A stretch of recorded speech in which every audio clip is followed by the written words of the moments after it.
2 months ago, Mark stood on our doorstep with his head bowed and a bouquet of grocery store lilies in his hand.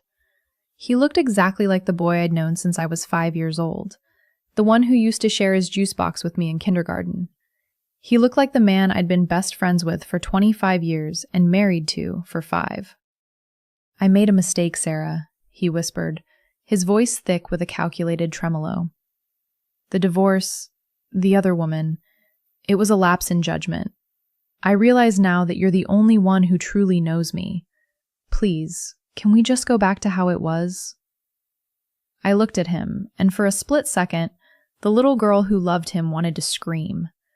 But the woman he had cheated on in November, the woman he had discarded like an outdated software update, had already moved on to a different frequency.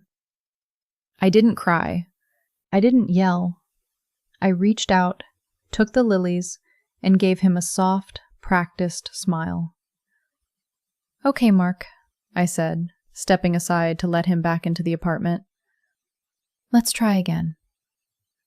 As he wrapped his arms around me, sobbing into my shoulder about grace and second chances, I felt nothing but the cold, hard tick of a mental stopwatch. He thought he was coming home to a sanctuary. He didn't realize he was walking into a holding cell. He thought he was being forgiven. In reality, he was being processed. He had spent November making me feel like a second option. Now, I was going to make sure that by December, he didn't even have a first option left. When you've known someone since you were 5, their face becomes a map of your own life.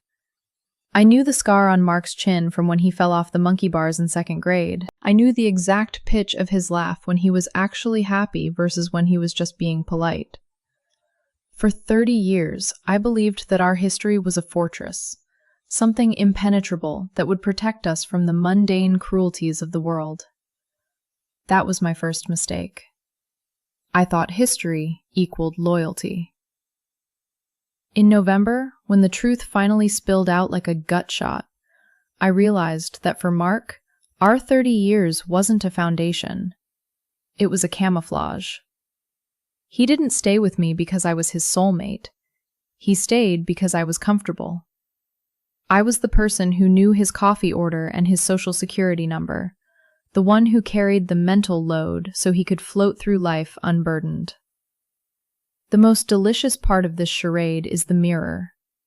Every morning, I wake up at 5 a.m. Mark thinks I'm finding peace through yoga or trying to manage my stress so we don't fight.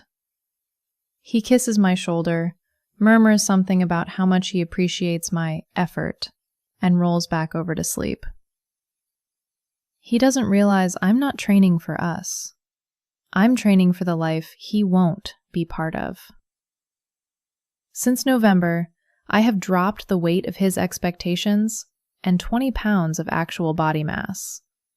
I am in the best shape of my life. My skin is clearer, my eyes are sharper, and my posture is the strongest it has ever been. But the glow-up isn't for Instagram, and it certainly isn't to keep his wandering eyes at home. It's a reclamation of my vessel. I am building a body that he doesn't deserve to touch, a physical manifestation of the fact that I am no longer the safe, comfortable option he discarded. I look at myself in the gym mirror, and I don't see the woman who was in the wrong for her husband's infidelity. I see a woman who is becoming a stranger to the man she's sleeping next to. I am preparing myself for my future person, the one who will see the strength in these muscles and the fire in this discipline, and realize they are holding something precious. Every mile I run on the treadmill is a mile further away from the girl who thought she wasn't enough. By December, I'll be a masterpiece, and he'll be looking at a vacant apartment, wondering how he let the best thing he ever had walk out the door in a body he no longer recognizes. When he told me he wanted a divorce, he did it with the casualness of someone canceling a gym membership. The best friend I had shared my entire existence with vanished, replaced by a stranger who looked at me with bored eyes and told me he needed to find himself in the arms of someone he'd known for 3 weeks. The betrayal of a spouse is a sting. The betrayal of a lifelong best friend is a soul-level amputation. He didn't just break our marriage vows, he retroactively poisoned my childhood memories. Every playground secret, every high school dance, every shared dream was now stained. So when he crawled back 2 months ago, I didn't see my best friend. I saw a squatter. I saw a man who had gone out into the world, realized that finding himself was expensive and lonely, and decided to come back to the person who made his life easy. He didn't want me back. He wanted his lifestyle back. He's about to find out that the best friend he knew died in November, and the woman who replaced her has a very long memory. Mark thinks our bank accounts are back to being a shared vision. Every time he sees me checking my phone at the dinner table, he assumes I'm looking at Pinterest or responding to a client. He smiles, thinking I'm back to being the domestic anchor he can rely on. He doesn't realize he's paying for his own eviction, one $500 installment at a time. Since the day I let him crawl back, I established a new rule: a reconciliation fee masked as household emergency savings.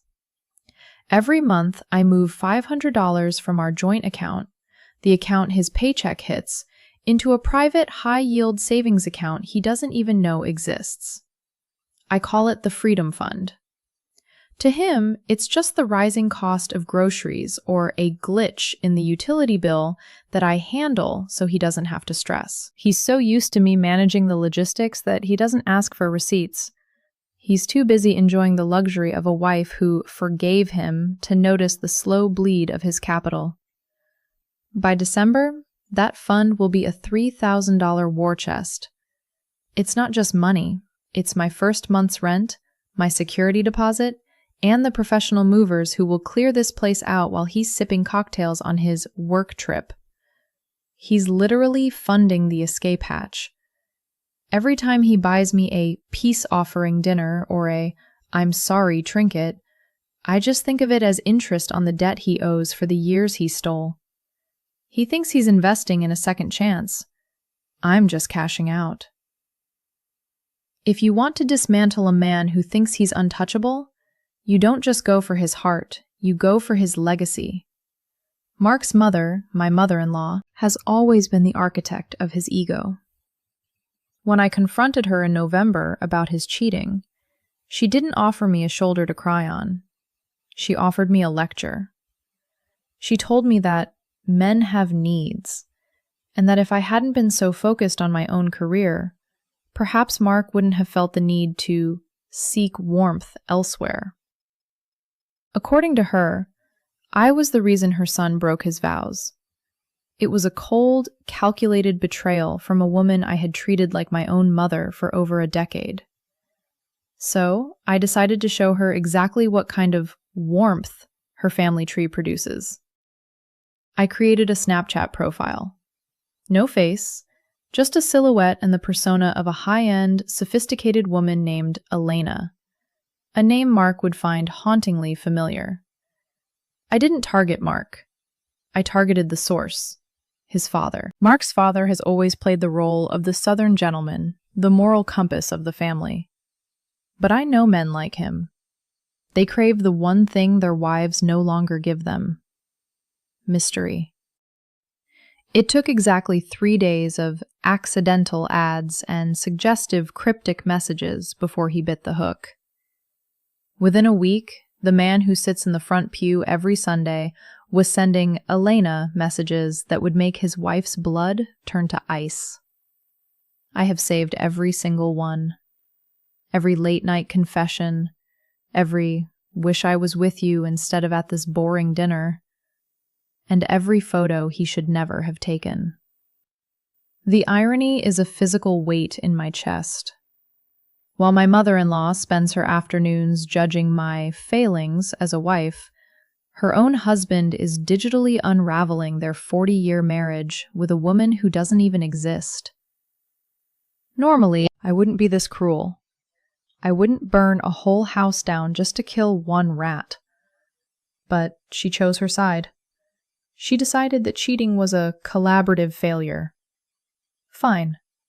Let's see how collaborative she feels when I mail her the screenshots of her husband's infidelity the same day her son finds his clothes in a dumpster.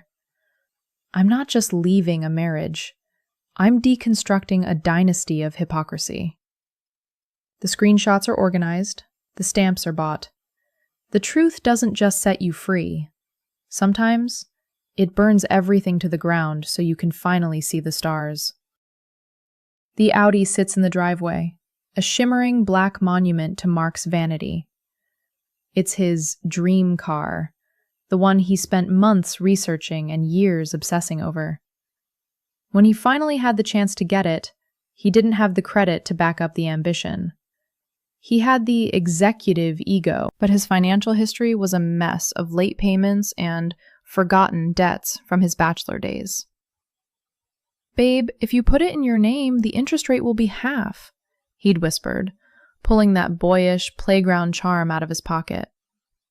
And because I was his best friend, because I believed in our future, I signed.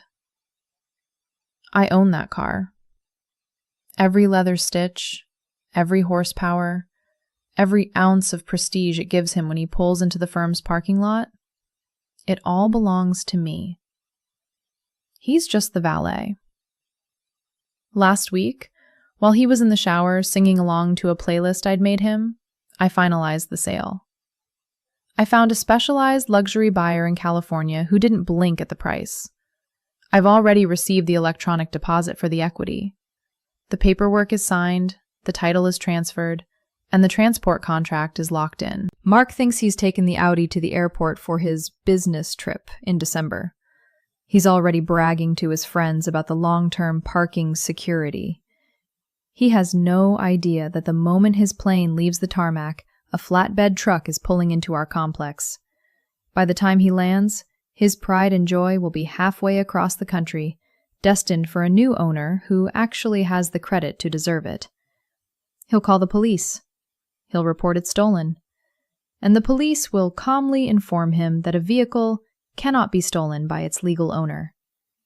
The look of realization that will hit his face in a crowded airport, the moment he realizes he has no car, no ride home, and no legal standing, is a mental image I cherish more than any piece he's tried to offer me.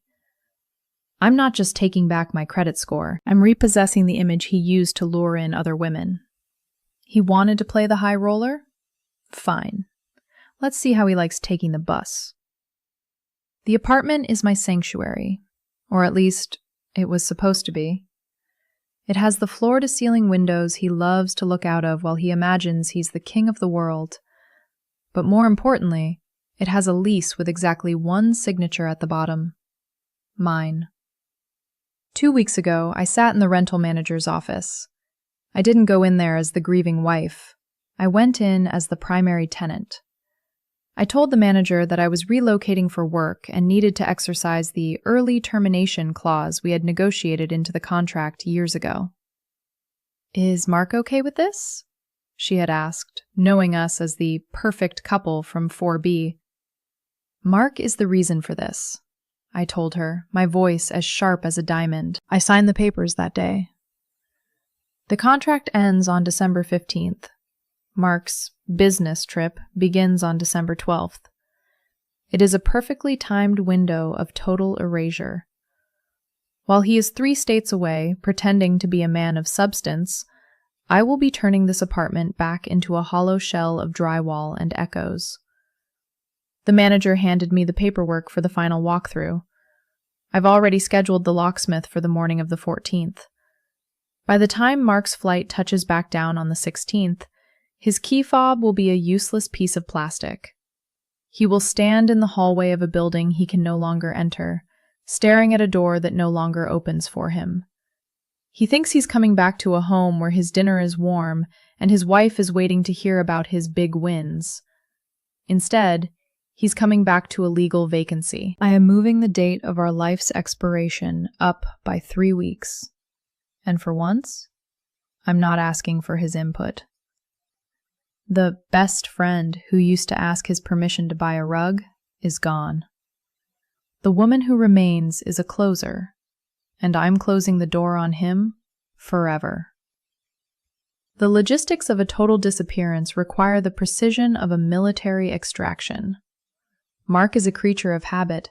He assumes that because I have always been his North Star, I will always be exactly where he left me.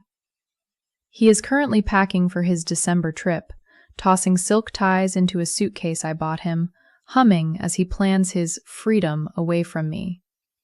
He doesn't realize he's already free. He just hasn't felt the cold air yet. I have hired a white glove moving service for the morning of the 13th.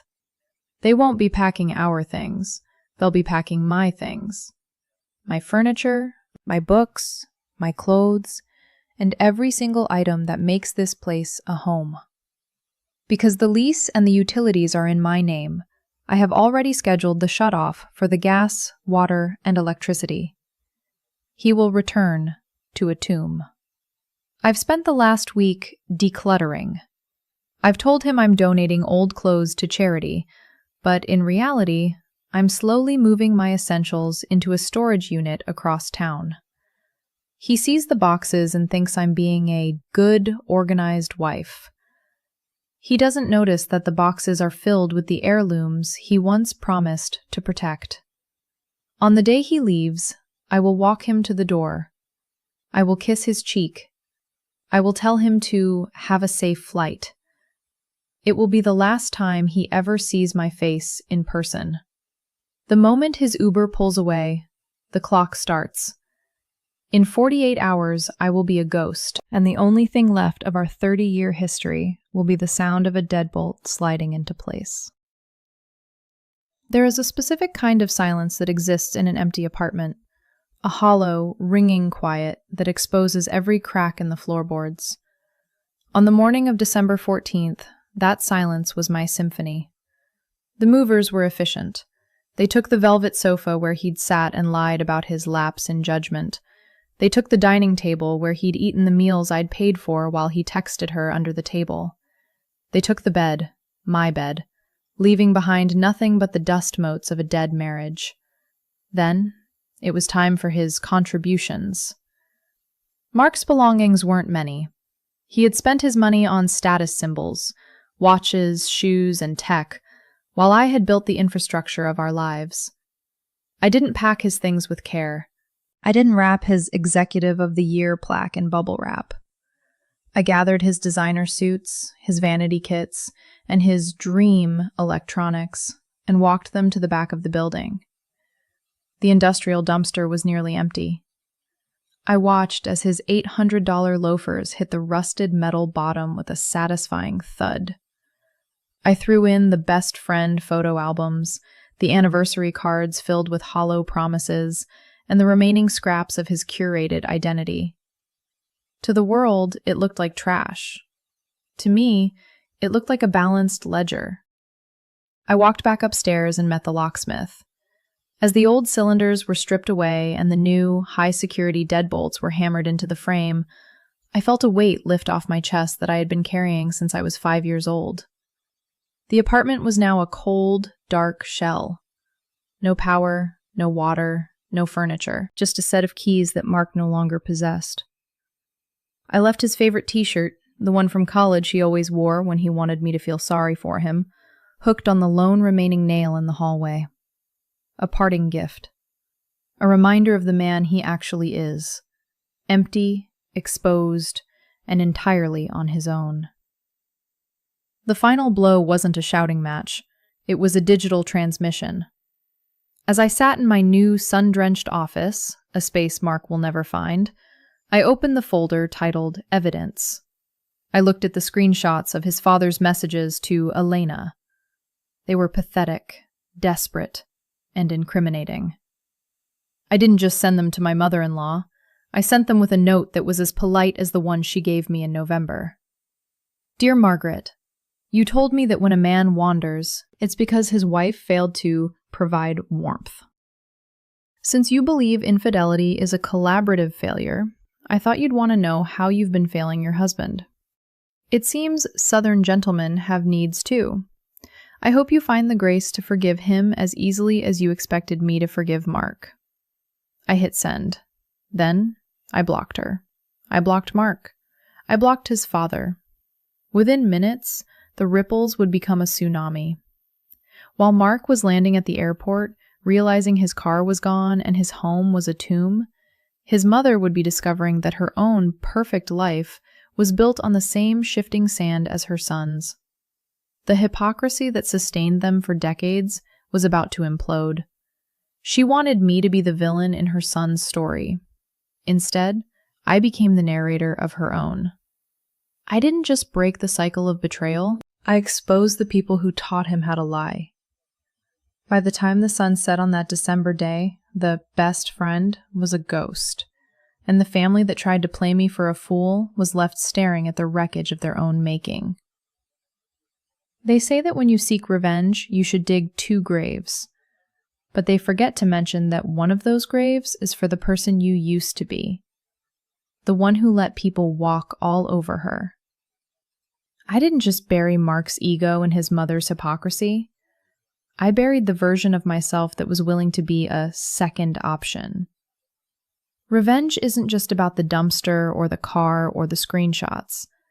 It's about the silence that follows when you finally stop subsidizing your own destruction. If you've ever been gaslit into believing you were the problem while they were the ones breaking the rules, let this be your wake-up call. Hit that like button if you're choosing yourself this year, and subscribe for more stories of long game justice.